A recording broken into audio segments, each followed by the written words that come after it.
Good evening, this is Doc with Dr. Patrick Live, and today we're going to talk about a little story in the Bible. When Joshua had taken over the leadership of Israel from Moses, one of the first tasks he had to do was cross the Jordan River and go up against this big city called Jericho. Now, Jericho had huge walls. It was a fortress, a lot of people in there, a lot of soldiers. And when Joshua looked at it, it looked pretty overwhelming.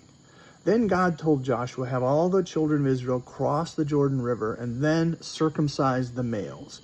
So when you were circumcised, think about it as an adult, not a very pleasant experience. It took a lot of time to heal. While you were healing, you were sitting ducks.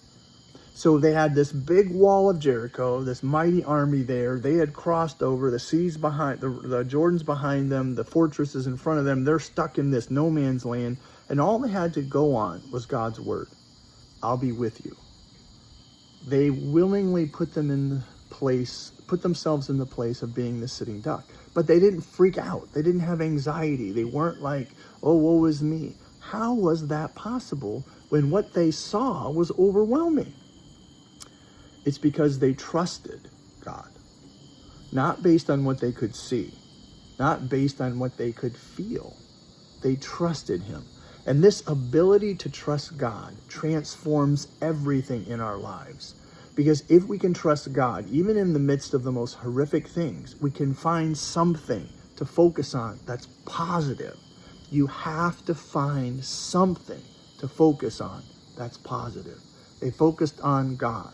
They focused on the fact they had food. They focused on the fact that they got through the river. They focused on the fact of God's promises. You have to find something positive. A lot of us face overwhelming things. In the midst of it, you have to trust God and you have to focus on the positive. Find the positive things and focus on them. Through that, God will do a miracle in you that you can't even imagine. So hang in there.